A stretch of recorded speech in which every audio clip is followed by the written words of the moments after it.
शेतकरी मित्रांनो, राम राम, नमस्कार. शेतकरी मित्रांनो, आज 11 फेब्रुवारी 2026 वार बुधवार. जाणून घेऊ शेतकरी मित्रांनो आपल्या हाती आलेले सर्वच ठिकाणचे ताजे कापसाचे भाव. त्यामध्ये मित्रांनो बिडकीन बुधवार आठवडी बाजारातले सुद्धा ताजे कापसाचे, तुरीचे, सोयाबीनचे अपडेट तुम्हाला देतो. त्या अगोदर विनंती करतो, नवीन असाल तर प्रत्येकाने आपले यूट्यूब चॅनल नक्की एकदा सबस्क्राईब करा, या व्हिडिओला लाईक करून घ्या. शेतकरी मित्रांनो, सुरुवात करतोय.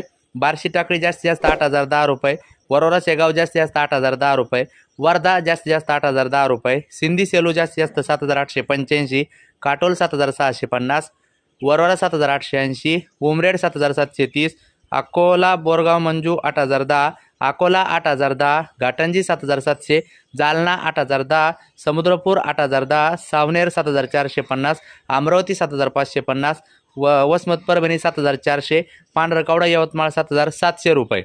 तुमच्याकडे काय मार्केट आहे कमेंट करून सांगा मित्रांनो. बिडकीन बुधवार आठवडी बाजारातून अपडेट अशी आहे. फरतळ कापूस 6,500 पर्यंत घेत आहे आणि थप्पीचा कापूस 73, 74, 75 क्वालिटी बघून. आणि विशेषतः सोयाबीनचे भाव 5,000 पासून 5,500 आणि तूर 8,000 पर्यंत घेत आहे.